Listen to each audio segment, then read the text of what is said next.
My stepmother Olivia disliked me a lot. She saw me not as a stepson, but as an unwanted reminder of her husband's previous life. Filled with resentment, she secretly plotted with a rich woman who had moved in nearby. Their secret plan was to sell me along with the farm, cutting all her ties to my existence.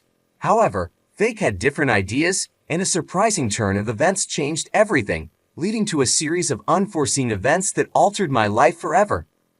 Hello, my name is Jack, and I'm going to share a story that weaves through deep deception and paths of redemption. My story starts in the small town of Bern, Switzerland, where I lived on a large chicken farm. To an outsider, it might have looked charming, but for me, it was a battlefield. I was just 12 years old, but life had already forced me to take on the responsibilities of an adult. My mother died when I was born, an event that shaped my whole life. My father, overwhelmed with sadness and alcohol, found comfort in drinking rather than in being there for the son who needed him. Not long after, he brought Olivia into our lives. To her, I was merely a living reminder of a past she wanted to forget. Our home, if you could call it that, was sustained by the little money we made from our chicken farm. We sold eggs and chickens to make ends meet, but often, my father wasted our earnings at Joe's Tavern, leaving us on the edge of poverty. Every morning, as the sun cast long shadows over the dewy fields, I would be out feeding the chickens and collecting eggs while the rest of the world was still asleep. My small hands, rough and calloused, carried the weight of a life I never chose. School became a distant memory, a place for other children, not for someone who had to keep a farm running. But our story takes a darker turn the day Olivia's true nature came to light. I remember overhearing her one chilly morning. Her voice was sharp and secretive as she talked to someone on the phone about a solution to her problems. I didn't understand it then, but I felt a chill that wasn't from the cold. That's when Mrs. Patrick entered our lives. A widow, rich and mysterious, she had recently moved into a large estate near our farm. Her arrival was the talk of the town, but for Olivia, it was an opportunity. I later learned that Olivia saw a chance to get rid of me by making a deal with Mrs. Patrick. I first met Mrs. Patrick one evening when the sky was painted with streaks of crimson and purple. She came to our farm pretending to be interested in buying it. Her eyes, sharp and assessing, seemed to see more than what was obvious. There was a kindness in her manner, but her presence made me feel uneasy. "Jack, show Mrs. Patrick around the farm," Olivia ordered, her voice dripping with a sweetness that didn't reach her eyes. As I led Mrs. Patrick around, showing her the coops and the feed sheds, her questions dug deeper than I expected. "You manage all this on your own, Jack?" she asked, her voice tinged with something I couldn't quite place. Was it concern or curiosity? "Yes, ma'am, it's a lot of work, but I manage," I replied, trying to hide the tiredness in my voice as clear as the dirt on my boots. Mrs. Patrick looked at me a bit longer than needed, her eyes full of deep thoughts. As we walked back to the house, the setting sun stretched long shadows across the path, making it look eerie and twisted. That night, as I lay in bed listening to the distant call of an owl, I overheard Olivia speaking quietly with my father. They were planning something big, something that would change everything. The bits of conversation I caught were enough to make me panic. "We'll be free of the burden," Olivia said eagerly, "once she takes the farm, and him." Their laughter, cold and cruel, reached up to my small attic room. I lay there, crushed by the weight of their plans. What did they mean? Was I the burden they wanted to be free of? Question after question raced through my mind, each more disturbing than the last. As dawn broke the next day, I woke up with a determination I had never felt before. I knew I needed to find out what was being planned behind closed doors. Little did I know, the answers would completely shake my world. It started like any other day on the farm, with the roosters crowing and the chickens bustling about, unaware of the human schemes unfolding around them. But today, I was not just feeding them. I was also watching and listening for any clue of what might happen next. After my usual morning chores, I quietly made my way back to the house. The front door was slightly open, a careless mistake, or maybe a chance I needed. I pressed my ear to the gap and listened. Inside, Olivia and my father were speaking in low, urgent voices with Mrs. Patrick, who had come back pretending to finalize the sale of the farm. "We appreciate your generous offer, Mrs. Patrick," my father said, his words slurred and smelling of last night's alcohol. "We're ready to move forward. This place and the boy, it's all too much for us now." Mrs. Patrick's voice was smooth like honey, but with a sharp edge that made me shiver. I understand your situation, and I assure you I can take care of everything. The farm will be in good hands, and so will Jack. The way she said my name sent a shiver down my spine. Was she just another bad person in this plot, or was there something more? Determined to find answers, I took a risk later that day while Olivia was in town, and my father was sleeping off another drinking session. I approached Mrs. Patrick as she was checking the farm's borders. Mrs. Patrick, I began, my voice steadier than I felt. Why do you want to buy our farm, and why are you interested in me? She looked at me closely for a long moment, her eyes searching mine. Then, to my surprise, she sighed. Jack, sometimes adults have to make tough choices, but I promise, whatever happens, I'll make sure you're safe. Her words confused me. They seemed kind, but I was still unsure about her true intentions. Over the next few days, things at home got tense. Olivia's looks were sharp and calculating, and my father avoided my eyes, his usual indifference replaced by a hint of guilt. They were planning to leave. One night, I heard them talking about a new life, one without the farm and without me. The day before everything was to be finalized with Mrs. Patrick, I decided to confront Olivia. I found her in the kitchen, packing dishes with more care than she had ever shown me. Olivia, I said, my voice cracking with a mix of fear and anger, what's going to happen to me?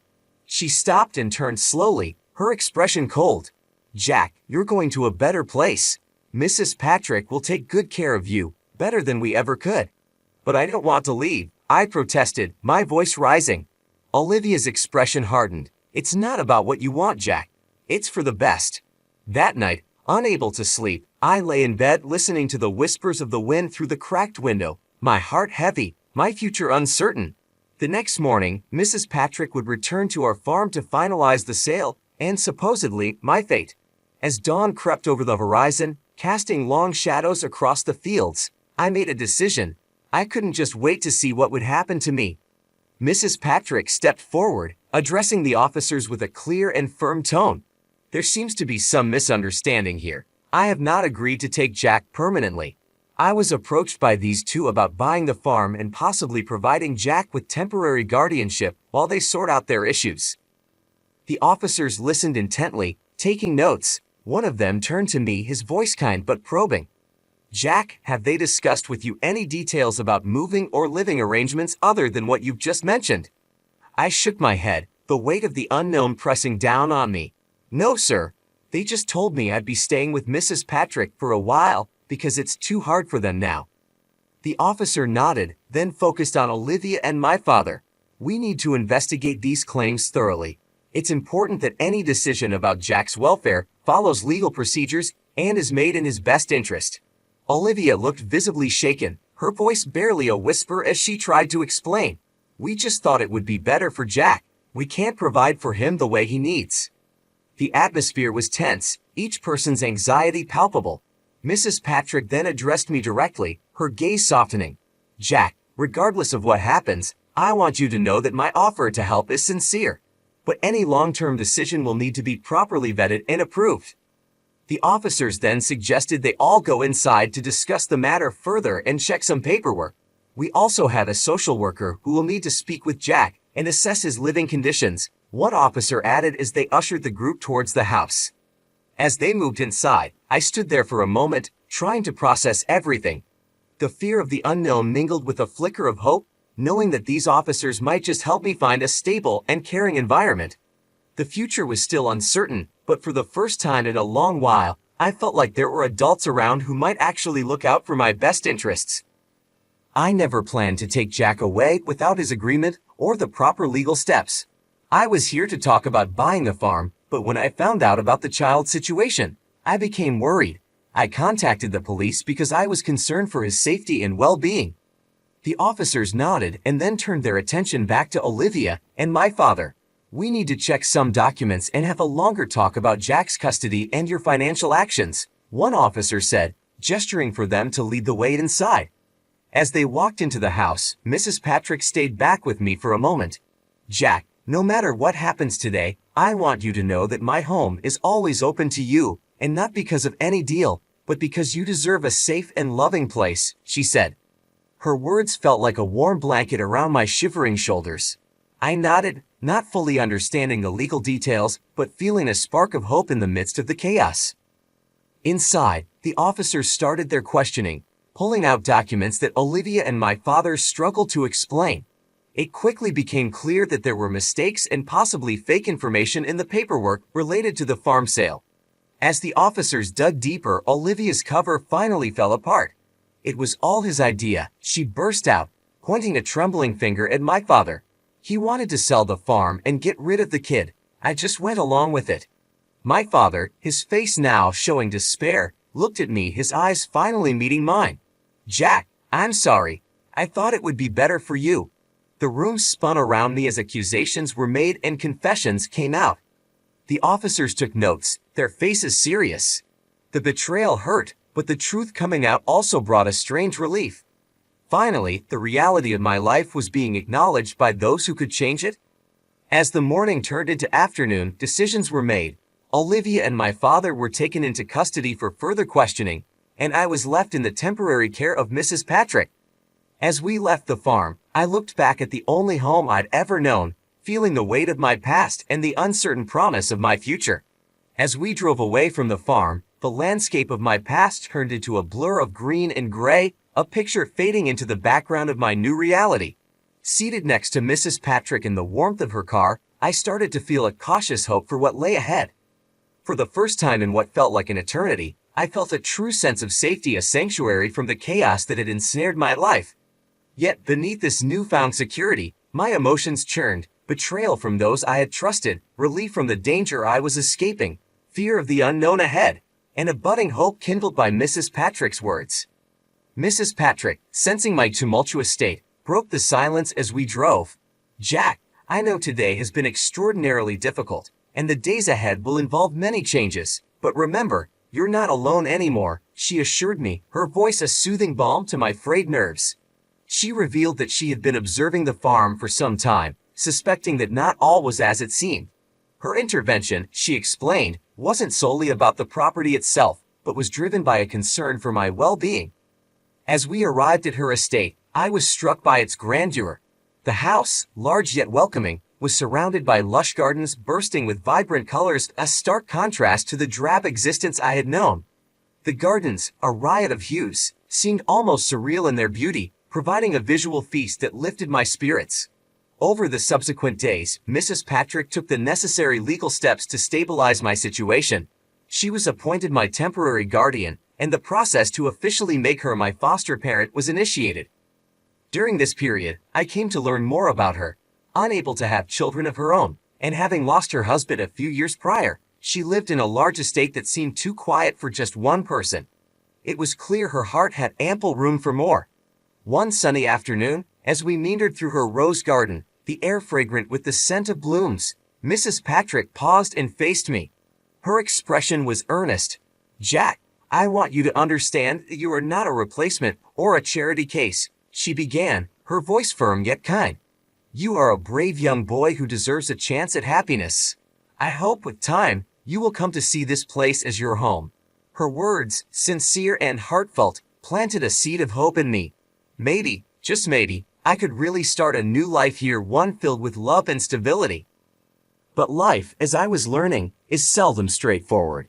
Just when I began to feel secure in my new environment, the past reared its head one more time. A few weeks after settling in with Mrs. Patrick, an unexpected call came from the police.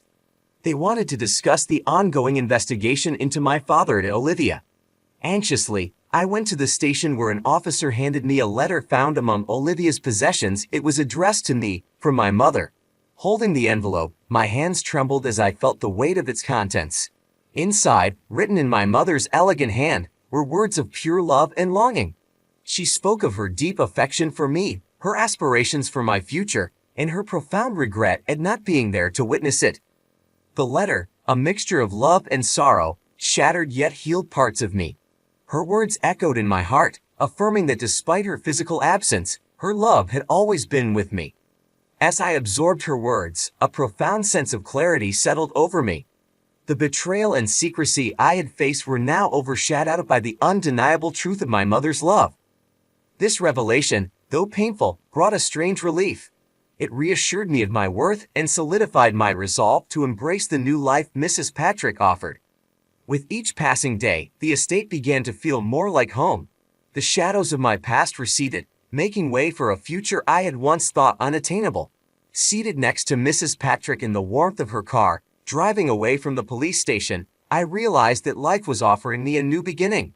As we navigated the roads leading back to the estate, the landscape of my past, once filled with uncertainty and fear, faded into a backdrop of vibrant greens and grays, a mere setting for the unfolding story of my new reality.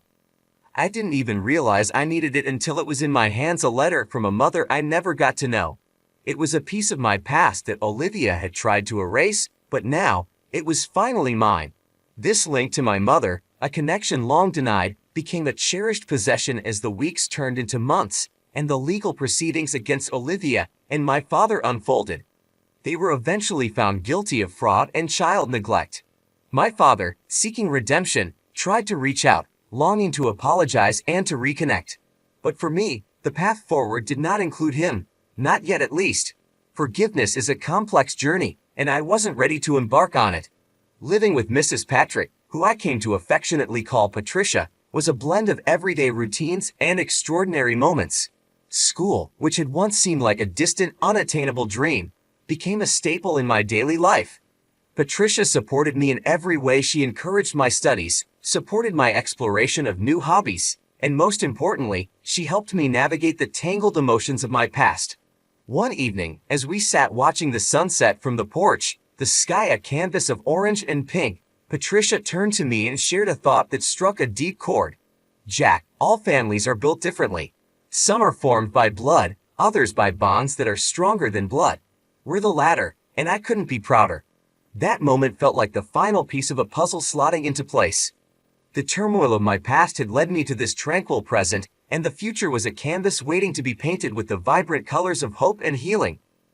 Patricia's words sizzled deep within me, affirming a truth I was only beginning to grasp. The definition of family could be much broader than traditional bonds, encompassing connections built on support, understanding, and unconditional love. Days turned into weeks and weeks into months as I settled into my new life with Patricia. The estate, with its sprawling gardens and quiet corners, became a sanctuary where I could grow and heal. We spent many afternoons wandering through the blooming gardens, discussing books, life, and my dreams for the future. Patricia, ever patient and wise, listened and advised, guiding me with a gentle hand. As the court cases wrapped up and the legalities were dealt with, I found myself thinking more about the future. I started to make plans for college, for travel, and perhaps one day, for ways I could help others who had faced challenges like mine. Patricia was supportive of all my plans, encouraging me to dream big and work hard. It wasn't just the practical support that made my life with Patricia transformative. It was the emotional healing that took place. The more I learned about empathy, compassion, and resilience from her, the more I began to understand the depth of what I had experienced. The process of healing from the past was slow and sometimes painful, but it was also filled with moments of profound realization and growth. And now, as I reflect back on the journey from the shadows into the light, I see how far I've come. From a childhood overshadowed by neglect and deception to a life enriched by love and new opportunities. This story, my story, doesn't just end with a new beginning. It continues each day with each new challenge and triumph. This tale is more than just my personal narrative. It's a testament to the resilience of the human spirit and the transformative power of compassion. To anyone who finds themselves in the darkness of despair, remember, the path to light often begins with the courage to step forward and the support of just one person who believes in you. Thank you for walking this journey with me through trials and tribulations, towards a horizon bright with promise. As I stand now, ready to face whatever comes next, I do so not alone, but with a family chosen not by blood, but by bonds forged in the depths of adversity and strengthened in the warmth of mutual respect and love.